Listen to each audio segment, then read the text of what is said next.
복귀 테이프 23강 시작하겠습니다. 교재 348쪽이고요. 내용상 많이 복잡한 건 없는 부분이죠. 담화와 화법 부분이고요.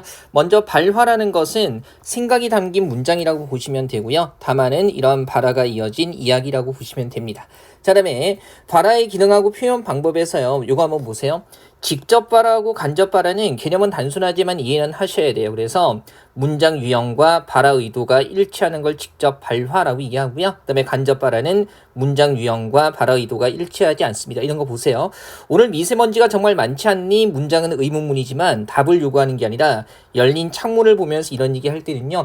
창문 좀 닫아달라는 명령의 의미를 지니게 되는 거죠. 문장은 의문문이지만 실제 의미는 명령이 되는 거예요. 그래서 이런 것들 간접 발화가 되는 거고요.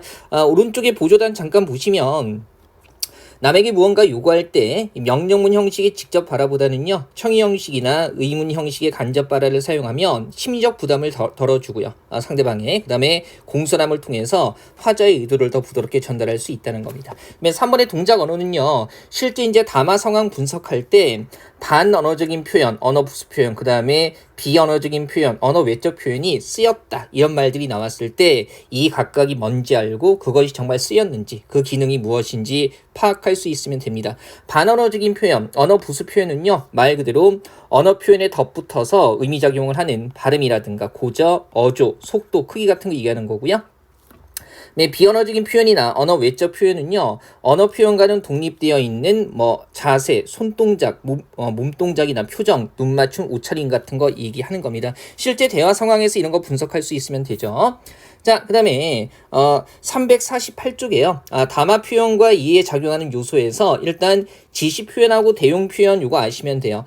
일단 이그 저 같은 게 쓰이는데 지시 표현은요. 실제로 담화 장면 속에 있는 사물이나 아니면 장소를 가리키는 거고요. 그 다음에 대용 표현이라는 것은 실제 대화 상황 속에 있는 사물이나 장소를 가리키는 게 아니라 내용을 가리키는 거예요. 그래서 이미 언급된 말이나 뒤에서 언급된 말을 대신하는 표현 이런 것들이 되는 거죠. 이를테면 지난번 꽃도 예쁘던데 그러면 지난번 꽃이라는 것은 지금 대화 상황에 실제하는 사물은 아니죠. 근데 그때 그거는 어디서 샀어 했을 때 지금 대화 상황에 존재하는 사물이 아니고요. 그죠? 지난번 꽃이라는 앞선 발화의 내용을 대신하는 거기 때문에 이런 것들은 대용 표현이라고 얘기를 합니다.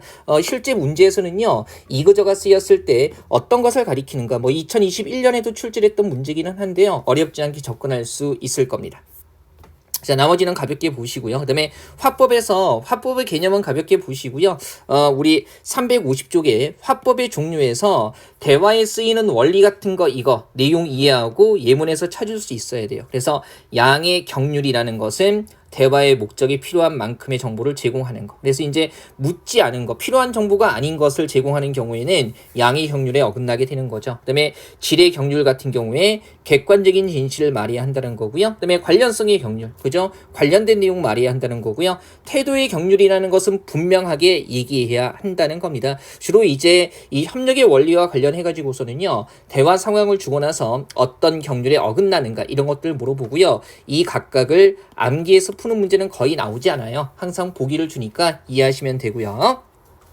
그다음에 공손성의 원리와 관련되는 게 먼저 요령의 경률이라는 것이 있습니다. 말 그대로 상대방에 대한 부담을 최소화하는 거죠. 상대방에 대한 부담을 최소화할 때는 여러 가지 상황이 있을 수 있는데 이를테면 뭔가를 요청할 때 의문문의 형태로 요청해가지고요. 상대방에게 거절의 여지를 줌으로써 부담을 줄여주는 것도 있고요. 아니면 상대방이 미안해하는 상황, 상대방이 부담 느낄 상황에서 괜찮아요 이런 식으로 얘기해주면서 부담을 최소화할 수도 있는 겁니다.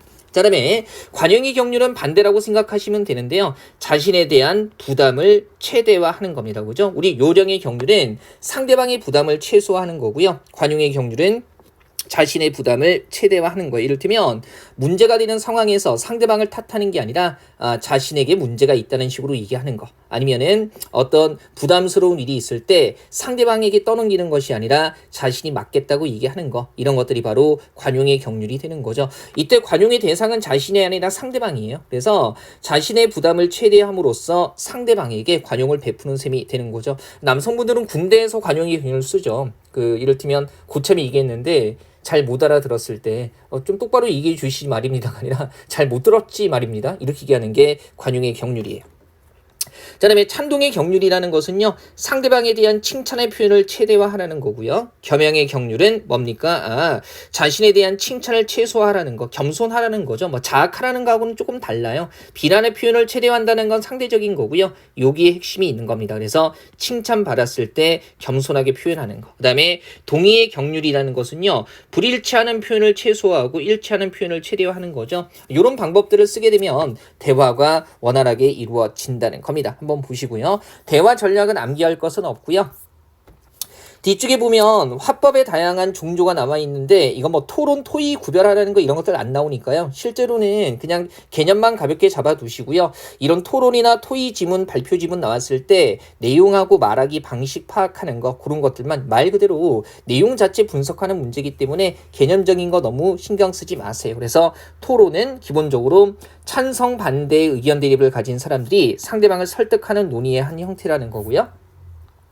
자, 절차나 유형이나 역할 같은 것들은 그냥 가볍게 한 번만 읽어보고 끝내십시오. 그죠? 그 다음에 토의 같은 경우는요. 그죠? 자, 공동의 문제를 해결하기 위해서 협력하면서 의견을 교환하는 논의 형태라는 거 보시면 되고요. 자, 토의에서 다만 살짝 봐야 되는 게 이런 거 있잖아요. 토의의 유형에서 심포지엄이나 패널 토의나 포럼 같은 게 어떤 내용과 어울리는가 이것 정도는 가볍게 연결을 하시죠. 그래서 심포지엄은 주로 전문적이거나 학술적인 영역, 그 다음에 패널 토의 같은 경우는 시사적이거나 정치적인 문제, 포럼 같은 경우는요, 그죠? 사회 공통적 관심사나 아니면 특정 집단의 이해와 관련된 문제를 다룬다는 거. 물론 이것도 요즘에는 거의 나오지는 않습니다. 자, 그 다음에 발표 같은 경우에 개념만 잡죠. 여러 사람 앞에서 사실을 전달하거나 주장 생각을 공적으로 진술하는 거고요.